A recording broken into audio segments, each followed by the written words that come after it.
Hello men, women, children, babies. Today we are going to go over this milk shapeshifter stack I got. I posted the pictures on the gram I think yesterday. If you don't follow GLBeauty7 on Instagram, I don't know why you don't. You need to. But yeah, so this is what it looks like. I actually got it to stay. I'm so proud of myself. So I have done looks with a lot of colors like these. Well, not this one necessarily, but like these two this week. So I decided to use the last one because I haven't done like a blue brown pigment look in forever. So I'm gonna use the color Shapeshift in this video today, and then we'll come back and use like a color every week, or I might do two on Instagram and then do another one here next week, and then we'll have used the whole Shapeshift stack because I want to use the whole stack to see what kind of combinations I can come up with. And I might use like the whole stack just together with all the shimmers or whatever.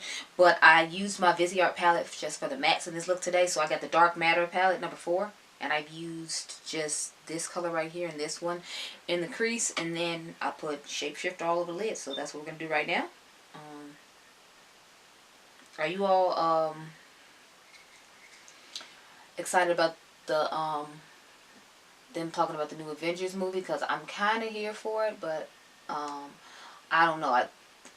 I don't remember if this is supposed to be the last one or like what's going on with all that. Because I love the Avengers movies, believe it or not. Like, I'm all about them. Now, I don't go see like every single like character's movie. Like, I haven't seen any of the Thor movies. Like, I haven't seen the first one. I haven't seen, I think he has like, I think it's 2 Thor movies. I have not seen like either one of them.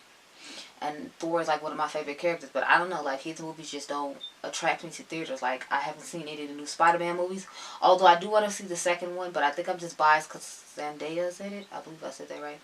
And I'm a fan, so I want to go see that. But did y'all see she has a collection with Tommy Hilfiger right now? I'm kind of in my feelings about it because I'm like, I remember in the 90s when like he was really popular and like everybody was buying his stuff. He openly came out and talked about how he didn't like, you know, he didn't make his clothes for people who look like me basically. And I was like, oh, okay, that's how you feel? So I just find it funny now that he's like trying to capitalize on African Americans once again after you made the stupid comments you made to begin with. All you have to do is keep your mouth shut. Like, I'm sure there's plenty of businesses out here that don't like people to look like me. But you know what? They like what's in my pocket is green. So for you to be stupid enough to do that and then come backtrack yourself and try to come out with a collaboration out with somebody who looks like me is just, I don't know, to me it's just, it leaves something to be desired. And I know I'm not picking up anything even though I love her. It's just like, no, like I'm not about to support this dude who openly came out and said he didn't make his clothes for people who look like me, and now you want to backtrack because marketers have realized that the black community spends the most money on foolishness, as sad as that is. So now you want to backtrack and you know, buy stuff. You want to promote stuff toward me, so then that way I'll spend my money with your brand as opposed to another brand, even though you told me to my face that, you know, you didn't make your stuff for me and you don't like Michael Kors. I don't mess with his bags anymore, and I used to really like his purses, but it's like you openly had an interview and told somebody that you didn't want me putting my synthetic hair weaves in your bags, so you can kick rocks too.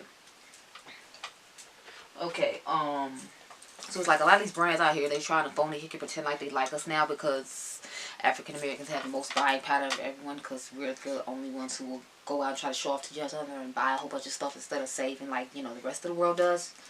As sad as that is, but it's like they're trying to capitalize on it. It's like, you think I'm dumb? Like, do you not see this degree in the background? My degree is in marketing. I already knew that we had the most buying power. What took y'all so long to get on the bag ride? Because I realized you should market to us positively instead of negatively. I don't know, but I'm not here for it, and I'm not jumping on this bandwagon with you. You'll be riding that bitch by yourself. Sorry. Sorry about the random rant, but it's like, that just made me think of it. Why? I don't know. Okay, so what I noticed about these is they are like, you know, kind of a satin, and y'all know I talked about satins in like Ray Ray's video. I don't like satins, so if I had known these were satins, I might not have bought this stack, because even when I like sprayed the brush, as you'll see in a second, to put it on, it doesn't like work well for me. I have to like pack it and then pack it some more after I like foil it with a brush and some spray in order to get it to where it is now, which is where I like it. So the fact that I had to do all that extra and then I had to pay you like $55 to get it to my house melt, I'm really not feeling it. I thought it was going to be like the Haze formula, where it was just really glittery and, you know, all that. And I love the Haze stack. I ended up selling myself just because, like, I never used it. But it wasn't because of the quality of the product. Like this, I would sell because of the quality of the product, because I just hate satin shadows. I don't see their purpose. But I understand why they made it satin, because it's like then it's easier to blend in like the crease and stuff for people who don't mind having satins in their crease.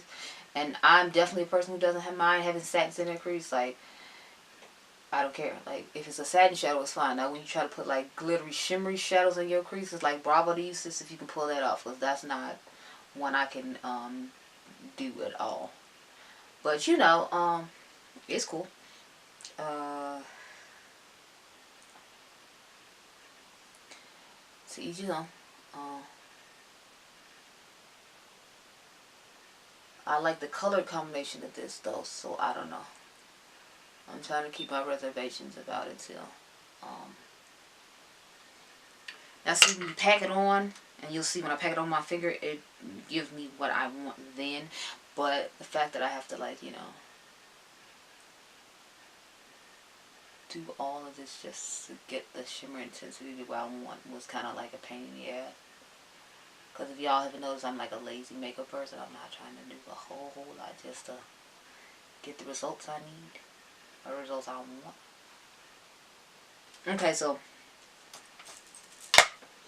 now that I have finished this awesomely satiny, orangey type situation, I tried to do something different, like I said in the beginning, because I feel like I usually do a lot of purples, a lot of blues, a lot of greens. So if you notice, I didn't really reach over those. I started doing pinks again now, so that's why I didn't really reach for this color at the top. But this color is Delirium. This one is, what's the name of this? I don't remember what it is. This one is Mimic. This one is Chameleon. And this one is Shapeshift. So I'm going to go ahead and swatch all of them now so y'all can see what they look like on my skin tone.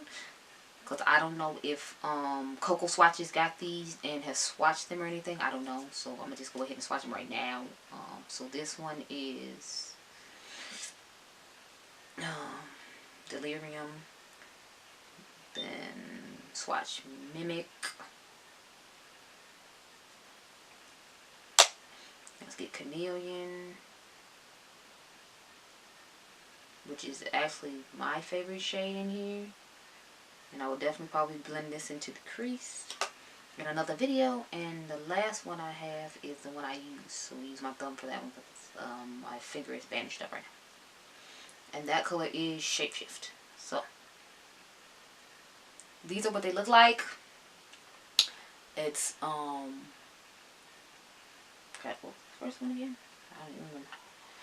Oh, so it's Delirium, Mimic, Chameleon, and Shapeshift, which is the one we have on the lid right now. Which seems like the most satin of all. So it's like I just picked the most satin one because the other ones look like they're a little more glittery.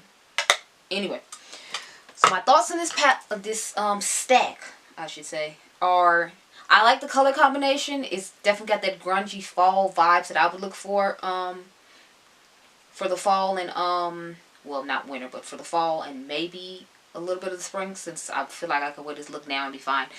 But price point, I don't know. It depends on if you willing to pay $48 for this, because I believe that's how much it cost me. It was $48 or $45. And then I had to pay shipping, which made it like $55 to get here to me. I like the color combination. I will wear it a lot probably in fall. I'm going to wear it a few more times now just because it came out now and I'm making videos with it, obviously. But as an everyday consumer, I don't know if I would recommend you buy this because just a whole bunch of like shimmery shadows that you know, for the most part, from what I hear, people like to wear neutrals during the daytime. So this isn't like, you know, a necessity or anything for you. As far as the quality goes, it's the same quality as all the other stacks that I own. And so, I mean, I like it, and I think it was worth my money because the kind of makeup I wear, you have to decide if the kind of makeup you wear, it's worth it for you. I'm gonna say I don't recommend that you buy this though, just cause like I said, it's like $55 to get here, and then you still have to grab like a matte palette to put with it. Now you don't have to grab this bougie ass expensive ass palette I grabbed to go with it. I just grabbed it because I was like, you know, I haven't used this in a while because I'm always testing the eyeshadow palette for y'all, so I decided I was gonna break it out to use for mine. I'll probably use it every single time I use this stack because I feel like it'll be a great combination. But that's stack of stuff right there is like $150 by itself. So is it really worth it to you, sis? You gotta make this decision. I can't make it, but I'm gonna keep it. I like it. I just don't know if it's worth the price that they're asking for it. But the product is good. Just the price is, I don't know. I'm in my feelings about it. But anyway, I hope you enjoyed this video, and I'll see you guys in the next one. Bye.